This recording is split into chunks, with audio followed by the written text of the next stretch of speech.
and welcome to this guided practice called Releasing the Need for Perfection.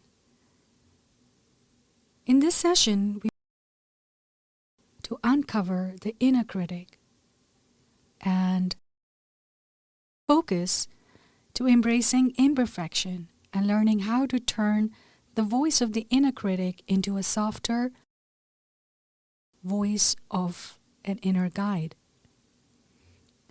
The inner critic often arises from a deep desire to succeed, to be loved, or to feel safe. It pressures us to be perfect, to avoid mistakes, or to meet impossible standards. But here's the truth.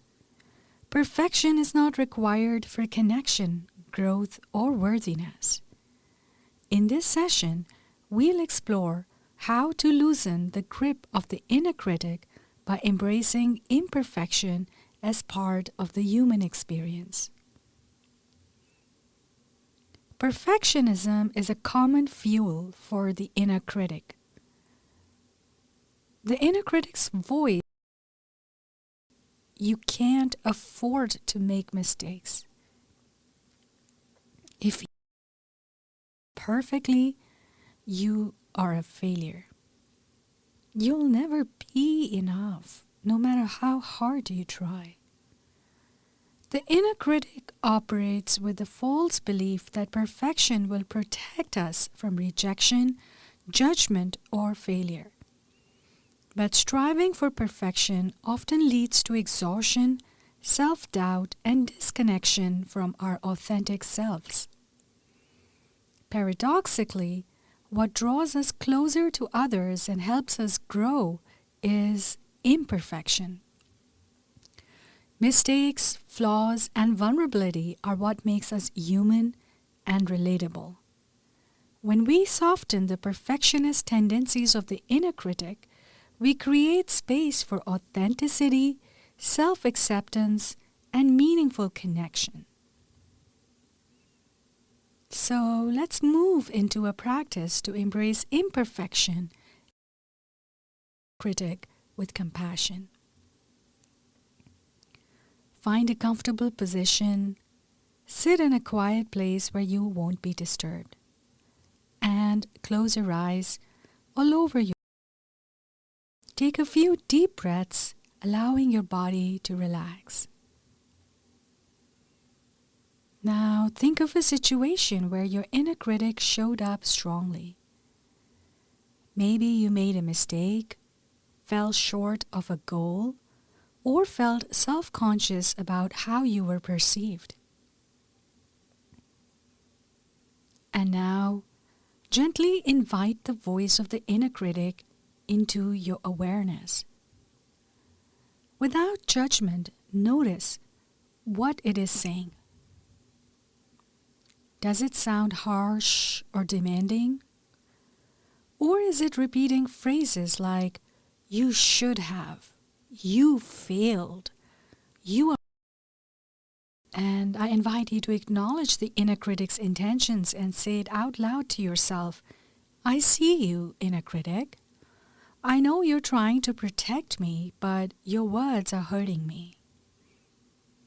Recognize that the inner critic's harshness often comes from a place of fear or a desire to keep you safe. Now imagine another voice within you, the voice of the inner nurturer. This voice is kind, supportive, and understanding. It acknowledges your imperfections while still affirming your worth.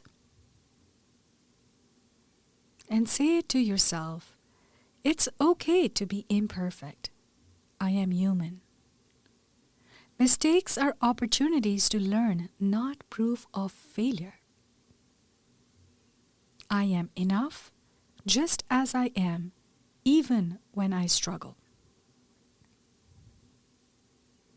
And now I invite you to shift your perspective on imperfection. Reflect on the gifts of imperfection.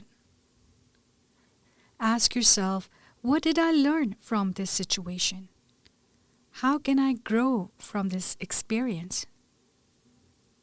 How does embracing imperfection make me more authentic and connected to others? Thank the inner critic for trying to help, even if its methods were unkind. And I invite you to say it out loud to yourself. Thank you for your concern, but I don't need you right now. Visualize the critic stepping back, growing quieter, or taking on a smaller role in your mind. And repeat this out loud to yourself. I am worthy even when I am imperfect.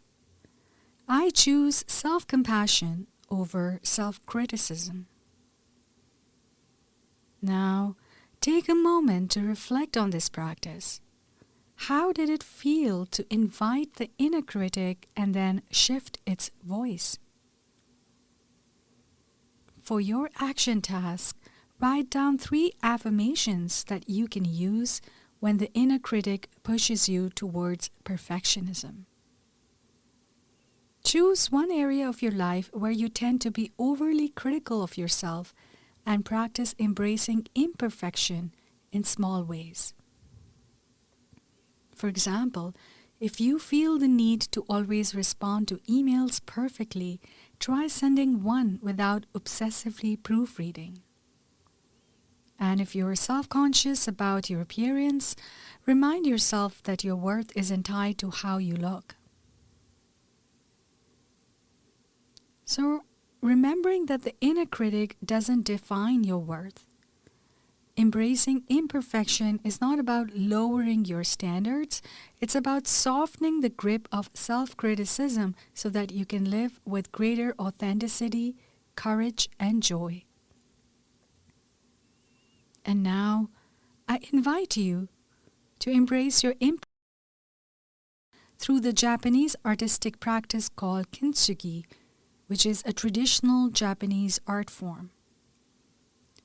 This art form involves repairing broken pottery with gold, silver, or platinum lacquer, highlighting the cracks instead of hiding them. The philosophy behind kintsugi celebrates imperfection and impermanence, emphasizing that flaws and damage are part of an object's history and can make it even more beautiful and valuable. Kintsugi embodies the idea of embracing resilience and transformation, aligning with the Japanese philosophy of wabi-sabi, which finds beauty in imperfection and transience. It's often used metaphorically to remind us that our personal scars and challenges can lead to growth and strength. This reframing of our setback and failures reinforces the idea that our challenges and setbacks are not obstacles, but essential steps leading us toward our true purpose and ultimate breakthrough. And now I invite you to embrace the concept of, which is the practice of transforming failures into valuable learning experiences, propelling you closer to your goals. It shifts the mindset from fearing imperfection to embracing it as part of the process. This approach prevents imperfections from paralyzing you, encouraging you to take action despite uncertainty or mistake. By failing forward, you recognize that progress often requires stumbling along the way and that every misstep is an opportunity to learn, adapt, and grow. It liberates you from the pressure of perfection, fostering resilience and courage to keep moving forward towards your true purpose and breakthrough. And before we close this practice, finally I would like to invite you to reconnect with your inner child. This child within you appreciates and marvels at the world without judgment, seeing value in everything. Today, let this child guide you, helping you find joy and beauty even in adversity. This card is here to encourage you to be more mindful of the hidden blessings amidst complexities and challenges. As you go about your day, seek to appreciate every moment, every interaction, every setback, and every triumph for their silky petals and prickly thorns alike. Today, remember to live fully, appreciating not just the roses of life, but their thorns as well. Thank you very much for joining me in this practice to reframe your imperfections. I wish you a wonderful day ahead.